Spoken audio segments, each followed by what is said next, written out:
Well, hello everyone, and welcome to your NARSA weekly update for the week commencing Monday, the 14th of October 2024. Firstly, I would like to start by saying a very happy Thanksgiving to all of the Canadian bears and bearettes out there. As you might know, we do things a wee bit differently here in Canada, and we decided that Thanksgiving was this weekend and not in November like it is in the States, or maybe the States do it differently and we do it correctly. Who knows what way it is? But as you know, Thanksgiving, I give you a wee bit of education when it gets to these poignant events each year, and Thanksgiving, especially in Canada, was formulated in October 2004, to thank me for coming over and immigrating to the country, which, by the way, is, just over 2 weeks away from being my 20th anniversary. So I might say a wee bit more about that. And by the way, speaking of anniversaries, you might not know this. In fact, you probably won't unless you've been paying very, very close attention. But today is our 199th episode of the weekly update. 199 times I've sat here on a Monday, sometimes a Tuesday, but mostly a Monday, and just talked about Rangers and talked about NARSA and talked about the general world of football that would be of interest to our beloved club. So next week, of course, that means it's the 200th episode of the NARSA Weekly Update, and I'm going to try and figure out something special for that. I'd like to get a guest on maybe, or something like that, but it might be a wee bit short notice to get it organised. Who knows? I'll see. The guest for me has to be kind of poignant in terms of NARSA, and you know, if it was a VIP person but they also had an affiliation with NARSA, that would be kind of super handy. But if not, you might just hear from me this time next week. But next week we'll make a bit of a splash about that. 200 episodes for any podcast is a significant achievement, and that's testimony to the people who are listening to it, and the fact that we get an opportunity to actually get this out there each and every week. So, it's Gary here.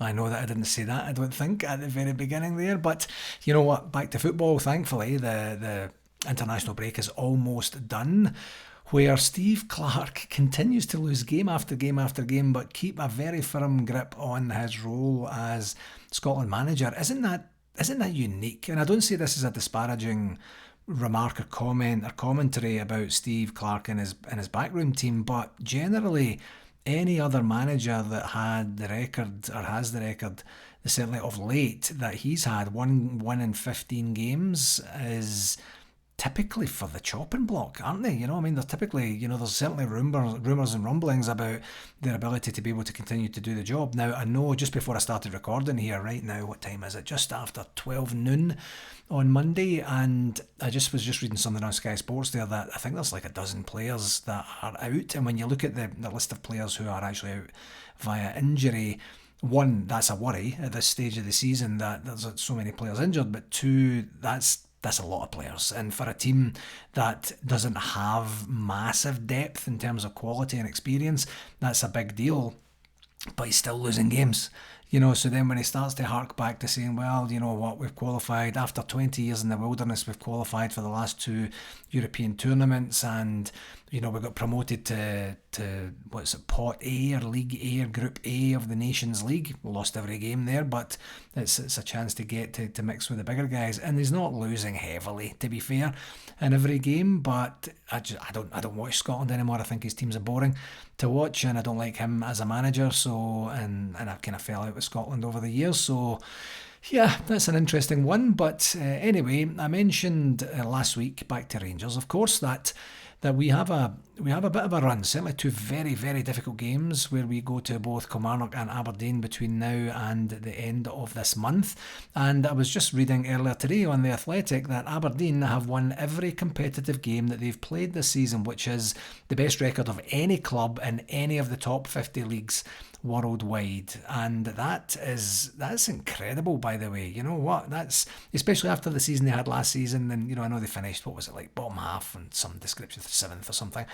But for them to start the season the way they've started, obviously they haven't played ourselves, they haven't played the mob from the East End either, but they still have to win the games that they're playing. So kudos to them. Now the big caveat to that we talked about a wee bit on the WhatsApp group earlier was their next game is at Sharkhead on Sunday, and we kind of typically know what happens when Aberdeen play that mob, especially at Sharkhead, that it typically doesn't work out well. So the manager is probably in for a bit of a rude awakening where he's like, what happened to everybody? You just switched off. Oh yeah, boss, that's what we do here. We just take it easy today and then we build up some energy for the other games, especially in a couple of weeks when we play the Rangers. That's the way that it's certainly been, what's that, for the last 10 years or so? Something like that. So it's going to be interesting to see what happens for both teams, because I imagine they would be going there with the utmost of confidence, and the other mob would be looking for that as well. So you never know. One of the two of them, or both, are going to drop points this weekend, which would be an incredible incentive for us for our game on Sunday. So of course on the game segment, let's just get to that. No games this week, so we can skip over that part, but we do have one game this week, league action of course, and we are at Kilmarnock, and that's an early one for Sunday the 20th of October down at Rugby Park, and it's a 7 a.m. Eastern Standard Time, noon UK kickoff. Kilmarnock have not had a great start to the season. It's kind of funny to see them and Hearts languishing a wee bit down there, but they're kind of one win away from mixing it almost with the top six folks, but by the same token they're one defeat away from being very much closer to the bottom two anyway. So I don't know if does that make it tougher? Does that give them incentive to come out and really have a bit of rest, recuperation, recovery, and really try and give us the gears here on Sunday? I don't care what they do. I think that Philippe Clement has to give himself the opportunity to go out there, take the game by the scruff of the neck in the very early stages, get the game out of the way, score more goals. Philippe Clement's team, please, and give us an opportunity to win that game, get it out of the way early, take away any drama, and get some rotation for players and such. Obviously this is the plastic pitch. I believe this is the last season of the plastic pitch down there, so we'll see. I don't know. I mean, it feels to me that certainly during Clement's reign that we've kind of ridded ourselves of that. After the international break, we come back sleepy and we're kind of dozy and dopey. So hopefully that's gone, that's out of the way, and then we'll just see what happens, and hopefully Clement has what he needs to be able to do what we need to do, which is get 3 points and no less than that. I also heard, I think it was an article, I just seen the headline in terms of it must be up to run about a year since Philippe Clement took over, which has been a very quick year. He spent the first 8-9 months talking about the fact that it's only been 8-9 months, so he's now got a year under his belt. So that's when you need to start seeing the discernible improvement. Obviously we still have to see the best of the new players that he's signed, but there's the odd promising sign, and then there's the odd stink bomb of a game, and it's that dichotomy that has people a wee bit puzzled. But a year in the job is good. We're not in that spot now that we feel like we've been the last couple of Octobers where we're essentially starting again. When we had to get rid of Beale, we had to get rid of Van Bronckhorst and give that kind of revolutionary cycle the chance to kind of play it out. So more stability, more continuity, and hopefully more to come from Philippe's team. In terms of the shout out, I'm essentially just going to do the women's team update. Not a lot of shout outs for this past week here. And the women's team this time, they got a draw, 1-1 draw with Glasgow City, which was which were and still are the second place team in the league. But this time they didn't surrender a lead like they did to the mob from the East End, where they came back with a couple of very late goals at the end to draw the game. They came from behind and they lost a goal. I think it was like 10 or 12 or 14 minutes or something like that, and then scored around about the 70-odd minute there to get the draw, which is good. However, that's 2 points from 2 home games against 2 of their biggest rivals, and they certainly are not racking up these cricket scores. Didn't expect them to do that in either of these 2 games, but they just don't seem to have that winning habit, let's just say. I don't know if it's a lot about mentality, but they don't seem to have that winning habit against these teams these days, which is a bit of a worry. That said, they're still in first place, and clear first place by a point. So we'll see what that looks like as things go on. I mean, if they draw with their closest rivals and that's all they draw with, then they're not making any ground, obviously. So then it gives them the opportunity, especially if they're ahead, to continue to sustain their lead. But yeah, you need to start winning these games. You need to start having them think about the fact that the last time we went there we lost, the last time we played them we lost, and that mentality is so important. Walter Smith had that in abundance with the men's team in his two spells in charge, and that's what Joe Potter needs to try and get to. That's the next step and stage for them. And the NARCO Curry Weekend 2025, of course, is planned for London, Ontario, and that's from Thursday the 13th to Sunday the 16th of February. You can take your loved one, you can have a romantic weekend on a brewery tour, and at the London Knights ice hockey game on the Friday night. What else would you be doing on that wonderful weekend? If you have any questions on that, you can contact Andy Burnett and his team. That's narco2025 at outlook.com. They have meet up at the Scots Corner pub, the brewery tour and hockey game that I talked about. They have the Hearts versus Rangers game, which might be moved to the Sunday, and then obviously they've got the Curry weekend. It's the Curry, and that's the whole point of it. And then on the Sunday there'll be a wee farewell event at the Scots Corner, so that'll be great for the Scots Corner to get a bit of a turn and take the party over to London there. In terms of the convention update, it is 241 days and 34 weeks until we do what we do in Kissimmee, Osceola County, Florida. That's June the 12th to the 15th at the Omni at Champions Gate. As you know, just a wee bit of a refresher, we have formally secured John Bomber Brown and Mark Haitley to be coming over. We have one other legendary figure secured. We're just working on the communication for that to get that out. I think we'll try and do that this week. And then the golf, I've mentioned the golf over the last couple of weeks. I was expecting the contract by now because he said it was going to be basically pending. I was supposed to get it a week past on Friday, so basically a week and a half ago. But I'm starting to think he might have posted it to me. That's the feeling I've got, because you would just email the contract, wouldn't you? And then I would sign it and then send it back, PDF it and send it back. But I'm starting to get that feeling, because it's just kind of odd, because when I speak to the guy, when Brian and I spoke to the guy over the last wee while, he's a very sharp guy, knows exactly what he's doing, knows what he can and can't do, and knows what makes for a good event. So I don't know what's going on there. I should maybe actually email him this afternoon and say, hey, just double checking when we can expect this contract. So I don't want to announce anything until we actually have the contract, just in case. You just never know. The room bookings, of course, are out for booking, as are the tickets. You can go to our website and see and secure your tickets. And just a reminder, they are $265 per 3-night package for right now.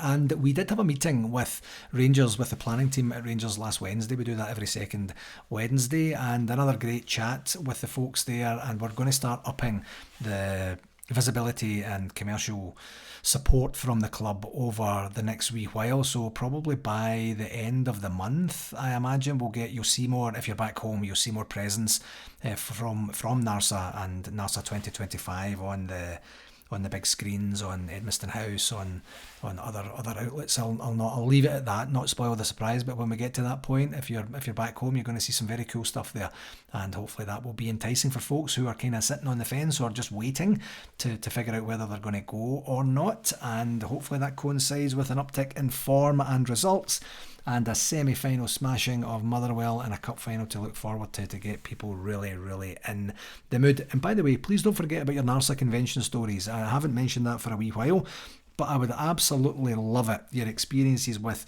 the VIPs, the experiences with some of the locations, the experience with maybe getting a wee bit too tipsy at certain points and some other hilarity happening, with getting lost, with sleeping in, like whatever it is. It doesn't have to be funny or anything. It could be a very poignant memory as well. And maybe this is a shout out to my sister Debbie, who said that she was going to be giving me one on Monday, and that was about 2 months ago, and she's never mentioned it since, because she wants to email it and she wants to get it right. Debbie, come on, if you're in, other people will be in. I think you'll be an inspiration for that. But that would be great if we get that organised. In other business, we do have an NARSA executive meeting a little bit later this week, on Wednesday in fact, and we were supposed to have it last week, but it kind of crept up on everybody, and as it turns out it wasn't in some people's calendars for some reason. I'm not sure why, but we've rescheduled it. Instead of just doing an email update, we want to get together. We've got some things we need to talk about and get ourselves organised with, so we will have that this week, and hopefully we all remember and get on the call this Wednesday. On communications, pretty light as it usually is during the international break. Here, hopefully the club are working very hard on the next CEO announcement, and that will be pending and coming in. And do you know what I heard? Who was it now? I think it was actually David Edgar from the Heart and Hand podcast last week, and he was actually talking about a conversation he had with his wife, and Sally, who doesn't really get a lot of involvement in what David does in terms of his business with the Heart and Hand podcast network. But it was around the business of Rangers and where we sit today in terms of, I guess, the situation or the state of the club in terms of where we're at in the boardroom. We don't have a CEO, we don't have a chairman. The Craig Robertson's leaving from his role as head of academy or head of football operations or whatever his title was. And what Sally had said to David, which I completely agree with and concur with, is that this could actually be an enticing circumstance and situation for a CEO to come in and not have all these entrenched people already in their roles, behaving in a way that people kind of behave when they're essentially unsure about what change is going to come for them. So you've got them kind of entrenched that this is the way we've always done things. There's maybe a wee bit of resistance, intentional or otherwise. So somebody to come in and say, you are here, you've got opportunity to hire a director of football, head of football operations, structure that how you feel you need to. There's going to be a chairman coming in, which you will be part of the process for and with, and moving forward from there. So you kind of go from a situation where it might have been a little bit hampered by potentially incumbent staff members to being a bit more enticing, to say I can actually build my own team with minimum resistance here. So hopefully that's actually a factor that's in play for the boardroom, but hopefully we'll get some news on that over the next wee while. In terms of the Gers Guide, today we have Inside Ibrox and the Rangers women's team highlights from the Glasgow City game. Tomorrow we have the loan review. There is a My Gers women's training session tomorrow, and then the Rangers B team take on Stirling Albion. That's a 7:45pm UK kick-off. On Wednesday there's the international review. All the games will be done by then. On Thursday there's a big interview with friend of NARSA and one of my good close personal friends, David Robertson, and he's always great for a story and always willing to do what he can to help the club. So it will be great to hear from him. On Friday is the Kilmarnock press conference. On Saturday, Leah Eddy from the women's team is doing an interview for the Hibs preview match. On Sunday, of course, we have the game against Kilmarnock, 7am Eastern Standard Time kickoff, and then Hibs women's team take on Rangers women's team at Meadowbank Stadium, 4:10pm UK kickoff, 11:10am Eastern Standard Time. And that's almost it. The International Coaching Convention is being held. I'll mention that. I'll keep the link on that until between now and April, essentially, on the show notes, and that's the 3rd to the 6th of April. And if you are a budding coach, aspiring coach, an existing coach, and looking to network and brush up on your skills with the Rangers way, you're more than welcome to attend, and the information on booking will be on the link that I leave there. And the only other reminder is the charity ball. Now the charity ball, that's coming up, that must be 2 weeks this weekend, and that's on Saturday the 2nd of November at the Doubletree by Hilton in, Am I allowed to say downtown Glasgow? That makes me sound a wee bit off, doesn't it? In the city centre. So there you go, folks. This is a short one, of course. There's not too much going on, so that's a decent thing. That will do it for our 199th episode. As always, thank you very much for taking the time to listen. Please do share it with someone you think might enjoy it, and make sure you tune in next week to episode 200, and I will be delighted to talk to you then. And of course, more importantly, here's to coming back from the break with an absolute bang and seeing where we can take this league championship campaign. Take care of yourself, and until next week, all the very, very best. Okay, follow.